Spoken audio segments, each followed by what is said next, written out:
When it comes to investing, I've always said that you should never just copy off one person.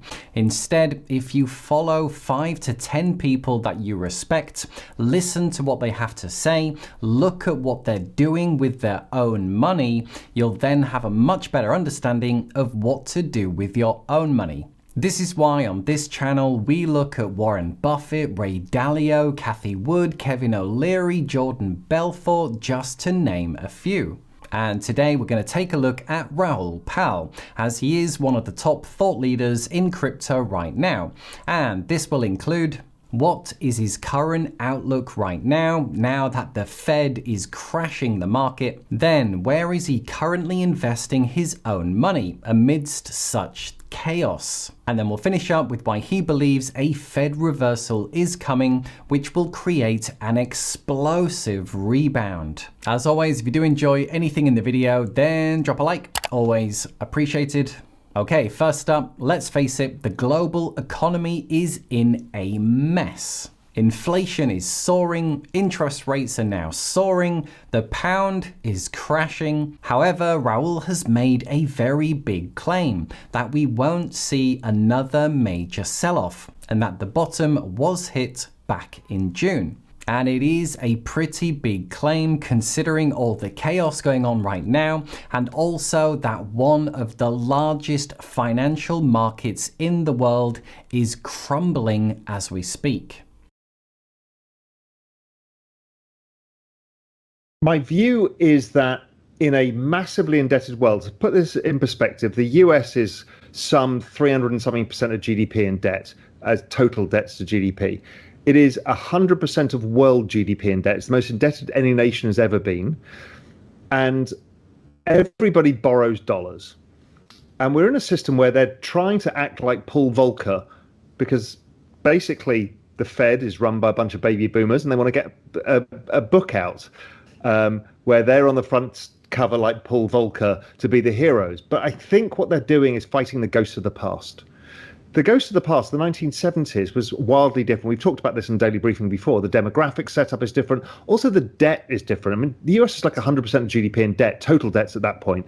With an aging demographic and high debt, it's very difficult to generate inflation. But the Fed are now convinced they need to be Paul Volcker, and they are going to go and raise rates further than the market can deal with.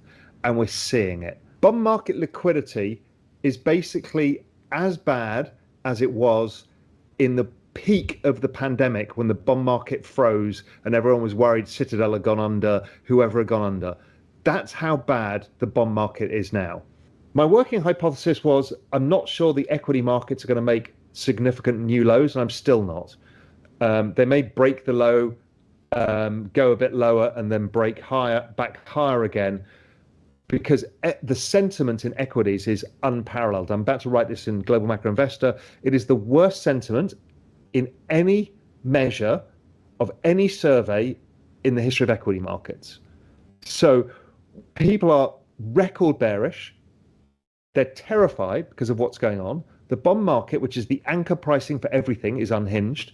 And the dollar, which is the big daddy of all macro assets, has become untethered as well. And so 3 main points. And if you didn't know, Paul Volcker was the Fed chair back in the 1980s, when the US experienced crazy high inflation that got close to 15%. Basically, Paul Volcker hiked the Fed's funds rate close to 20%.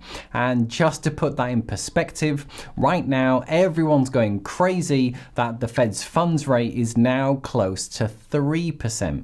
Second was that bonds are getting crushed. Bonds are meant to be the safe haven, and it's one of the largest financial markets in the world. And they're currently more volatile than stocks right now. Check out TLT. This is the 20-year bond ETF, and it's currently down almost 30% on the year, which for bonds is crazy. And third, even though the global economy is in a terrible state right now, Raoul does not believe we're going to get another big leg down. And the reasoning being is that everybody is record bearish, so it must already be priced in. Okay, next up, as mentioned at the beginning, it's always more useful to see what people are doing with their own money and not just what they're saying. So where is Raoul investing right now? So it's been really hard for the average person to know what the hell to do. You know, the answer would have been buy dollars and go to the beach, but people look at me and go, well, how the hell do I buy dollars? What do I do? That's why it's so difficult for people. That's why everybody's getting utterly destroyed. Because before you could buy TLT, but you couldn't in this inflationary environment. Yeah, I haven't changed. So I'm bonds. I've got 10s, 2s, 5s. I've got everything and euro dollars. And I am long crypto. So I've luckily added significantly pretty much at the low. So lower than here in ETH and Solana around here, and some other bits and pieces. And I own some technology stocks, which I bought down 75%. A whole basket, bunch of different ETFs, doing the whole exponential age from gaming to metaverse to AI to robotics to genetic sciences to EV, all of these mega big picture themes.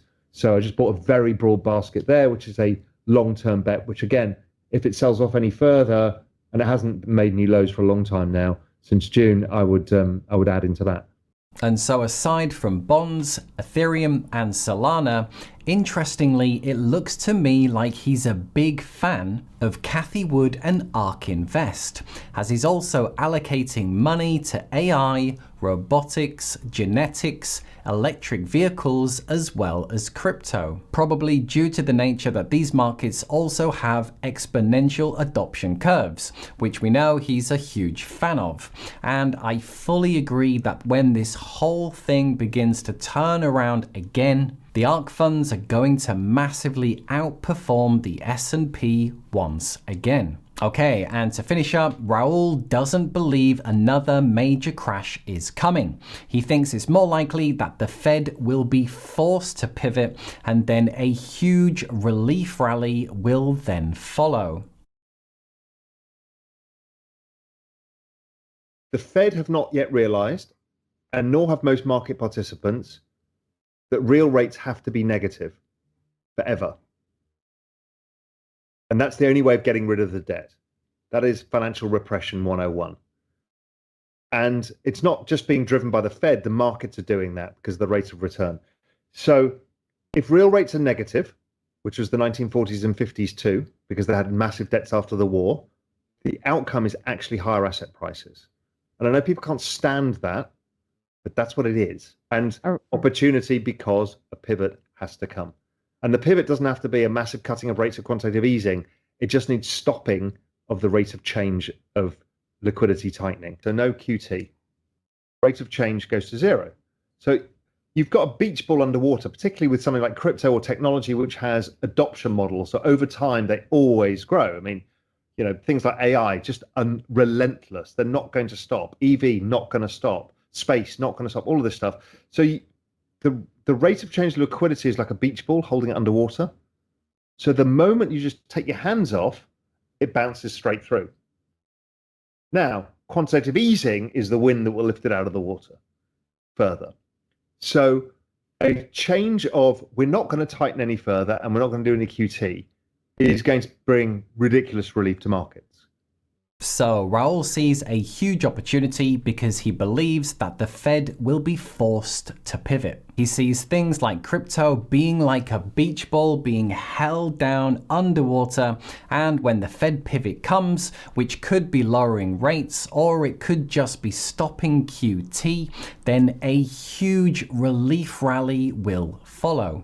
And when QE comes back, and let's face it, it's only a matter of time, this will be like the rocket fuel being put onto the fire. So there you are, guys. Hope you enjoyed. Now, I do think it's a pretty big claim that the market has already bottomed considering everything going on.